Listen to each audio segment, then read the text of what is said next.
तुमचं मालवणी भाषेबद्दलचं प्रेम, तुमचं कोकणाबद्दलचं प्रेम ते प्रत्येक संभाषणातून कळून येतं. म्हणजे त्यात काही वेगळं तुम्हाला सांगायची गरज नाही किंवा उगाच आता हल्ली उगाच माझं मालवणीवर किती प्रेम प्रेम आहे आहे. किंवा माझं कोकणावर किती प्रेम आहे याचे वेगळे पोस्ट करून लोक टाकतात. हा, ते टाकू दे.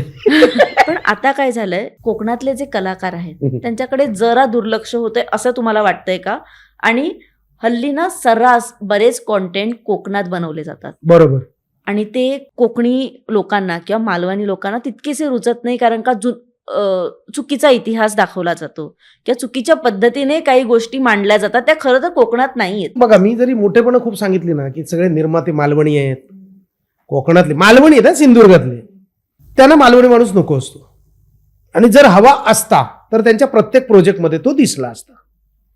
बरं, आता तो दिसण्यासाठी त्याला फेम लागतो, चेहरा लागतो, जो माझ्याकडे आहे, माझ्यासारख्या काही लोकांकडे आहे. तर हे एक दुःख आहे, पण ठीक आहे.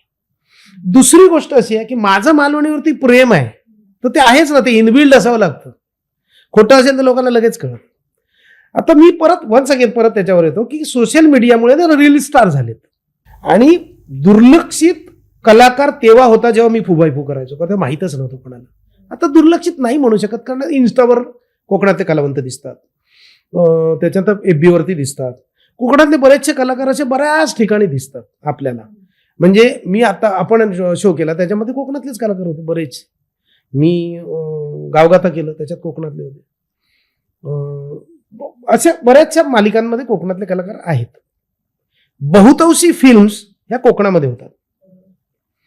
बाहेरचे म्हणजे त्याच्यामध्ये तुम्ही कोकणातले म्हणजे छोटे मोठे रोल अमुक तमुक ह्याच्या त्या कलागुणांना वाव मिळण्यासाठी कोकणातले लोक काम करतात.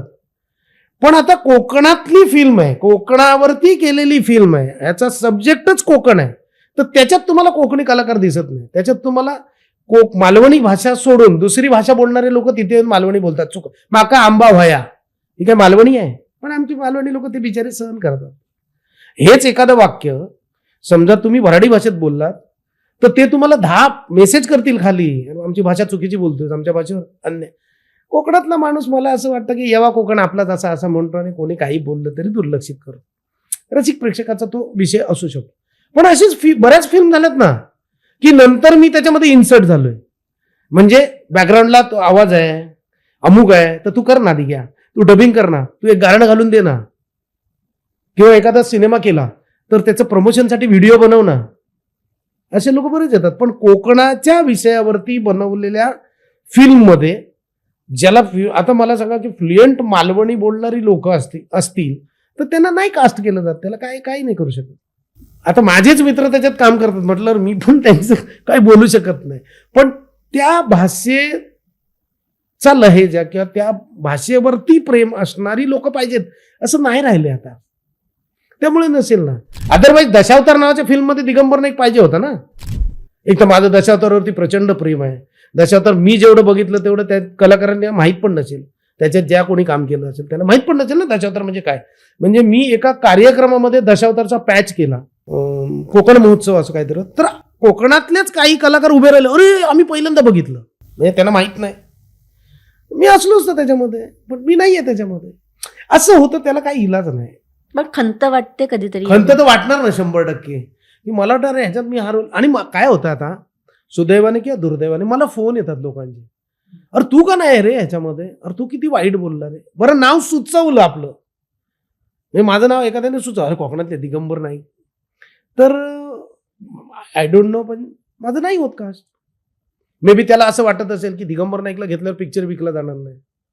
असू शकतं ना, निर्मात्याला पैसे तर कमवायचेत. पण त्याच सिनेमाचा भाग असणार की ते असे लोक नंतर मिठ्या पण मारतात. मग ठीक आहे, मी काय सोडत. बघा, मी पॉझिटिव्ह विचार करणारा माणूस आहे. एक साधं उदाहरण सांगतो. एका झाडापासनं 1,00,000 माचीसच्या काड्या बनू शकतात. एक झाड असेल तर 1,00,000, एका झाडापासनं 1,00,000 माचीसच्या काड्या बनू शकतात. पण एक माचीची काडी जर मनात आणलं तर 1,00,000 झाडं जाळून टाकू शकतात. प्रश्न निगेटिव्हिटी आणि पॉझिटिव्हिटीचा आहे. तुम्ही कसा विचार करता हे. माझं कोणावर राग नसतो, दुःख, आणि मी तोंडावरच बोलतो ना डायरेक्ट.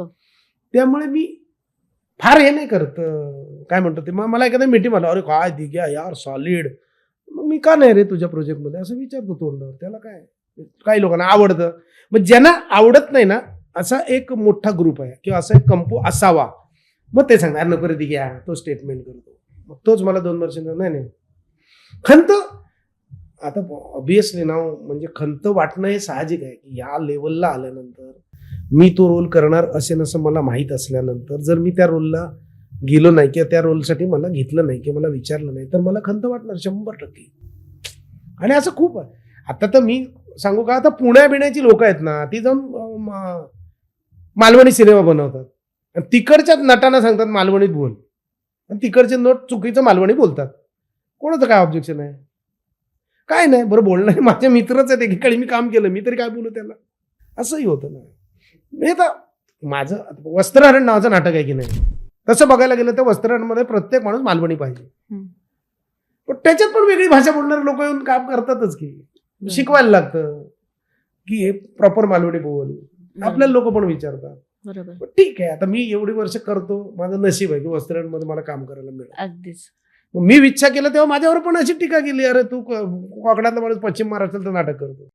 मराठी चित्रपटसृष्टीमधील latest update, original web series, shows, गाणी आणि एंटरटेनमेंटसाठी आमच्या चॅनलला सबस्क्राईब करा आणि बेल आयकन दाबायला विसरू नका.